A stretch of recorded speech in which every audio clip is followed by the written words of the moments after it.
Guys, AMD just reported minutes ago, they crushed all the numbers that could be out there. They were expected to get 91 cents per share in profit, earnings per share. They got $1.13. They were expected 5.52 billion in revenue. They got 5.89 billion. So this is their actual press release from their website on their earnings results. So revenue, 5.887 billion versus last year's 3.445, up 71%. And even Q4 was 4.826%. So quarter for quarter, 22% increase. Gross profit. Now, guys, what is gross profit? Gross profit is revenue minus the cost of goods sold. What it cost them directly before all other operating costs, operations, overhead, leases, depreciation, interest.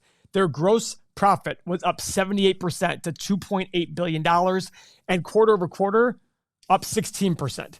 Now, their gross margin was 48% versus 46%. That's up almost 2 full percent, but down from last quarter. Last quarter was 50%, down to 48%. Operating expenses up 110%. So they are spending a lot more money, over double the money to operate this quarter versus the first quarter last year, and up 59% from last quarter. A couple other good things. Net operating margin, 16% versus 19%. Not exactly the best thing out there, but again, the overhead number was the big thing.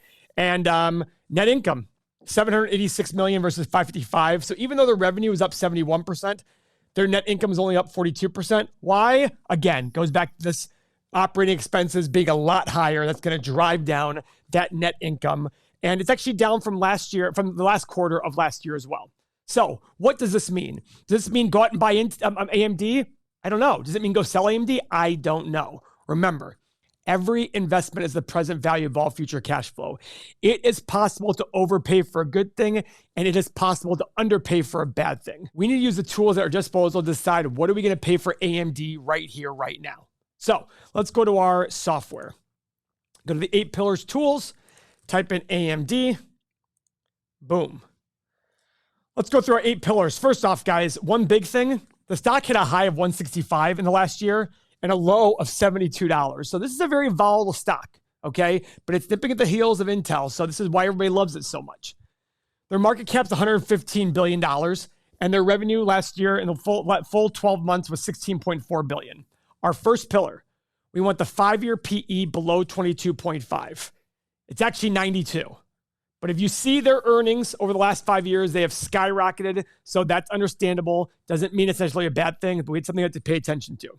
Pillar number 2, we want the return on invested capital greater than 9% over the last 5 years. 10.5%. Definite check mark there. Pillar number 3, we want revenue growth of the last 5 years. So we go to our income statement, 5.25 billion to 16.4 billion, tripled. And look at that big jump from last year. Big time. Pillar number 4, net income growth we want. So we scroll down just a little bit, go to the net income line.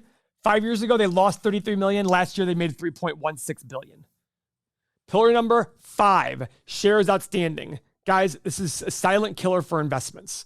This is something nobody ever looks at, and you're lucky you found this channel or you watch this channel.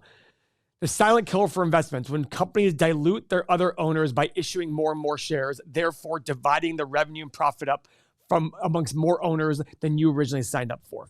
We scroll all the way to the bottom here. They had 835 million shares outstanding at the beginning of 5 years ago. Now they have 1.2 billion. That is 50% more. So if you own the shares 5 years ago, you're now splitting that revenue and profit with 50% more shares than before. You are being diluted. So even if the company is up 50% in revenue and profit, you're going to still see the same amount of revenue and profit per share than you did before. That's the important part.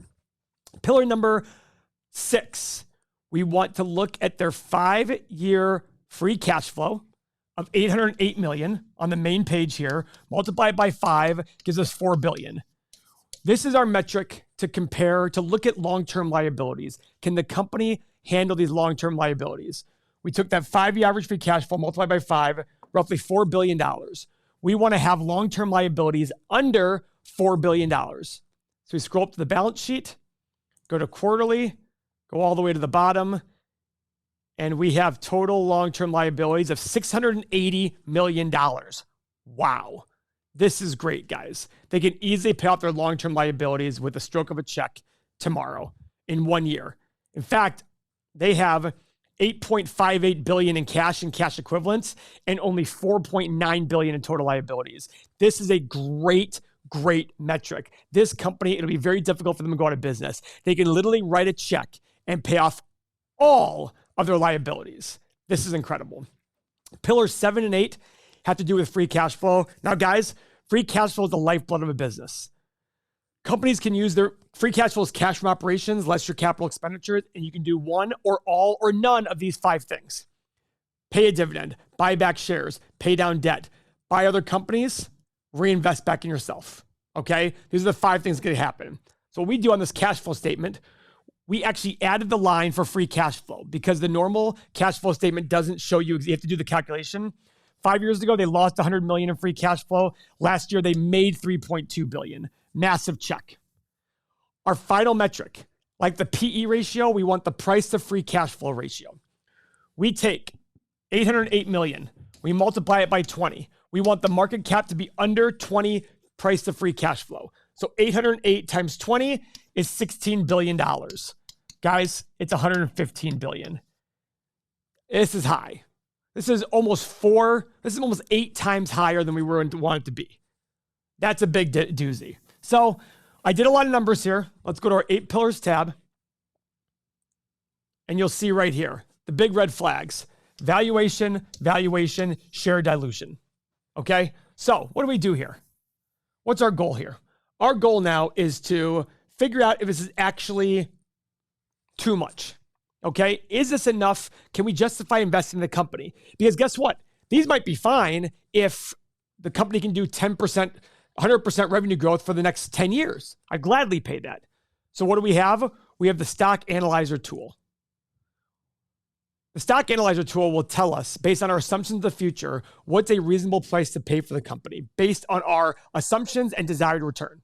So let's look at the revenue growth. I always want to start with a low, very conservative number, one that you'll probably say, oh my God, it's too low. A middle one, probably where they might actually end up being, and a high one where, hey, if they kill it, this is where they can go. So low, I'm going to go with, they are growing quite a bit. I'm going to go with, let's go 10%. Middle, let's go 16, high 22%. Keep in mind, at 22% revenue growth for 10 years, and they did $16 billion last year, that would take them $116 billion in revenue. That is bigger than Intel today. But the market for chips is growing. There's a lot of demand. This is probably, as the world becomes more and more independent and wealthy, there's going to be more and more chips required for lots of products. So this could very well happen. Profit margin. You know what? These profit margins are too low. I'm going to bump these up. I'm going to go with 20, 22, and 24%. Free cash flow margin, I'm going to do the exact same thing. PE. Now, guys, once it's a big company, it can't sell for as big a PE. So I'm going to go 14, 16, and 18 on both price of free cash flow and PE. And for desired return, like always, I do 12.5%. Because if I invest in an ETF, I can get 9 or 10%. So for profit margin of safety, as well as giving yourself an incentive to actually go buy an individual stock, let's do 12.5%. We hit the analyze button. Now keep in mind, guys, this does not include any share dilution that might happen along the way. So if they continue diluting you, this number, the acquisition number should be lower and lower. But as of right now, all right, if you believe these numbers on the low side, that looks like a floor to me at $54 a share. High side, buy all day, 182 if you believe those numbers. In the middle, $100 a share. So if you like this, you go to the software, hit the plus button, watch list, notify me when it hits there. I'm actually surprised by this. Now, they are growing like crazy, but I am worried about the share dilution. That is a big deal. You have to watch for that because if they double their shares outstanding, that cuts everything in half of what you'll get. So you need literally to cut everything here in half. And that's the concern I have. Go back 10 years. Let's go see how many shares outstanding they had 10 years ago versus now. They have almost double. 740 million to 1.2 billion. That's a big difference. So guys, I'm holding on AMD right now just because of share dilution. But if they make a commitment publicly to stop share dilution, that would change my view on AMD at these prices. Thanks very much.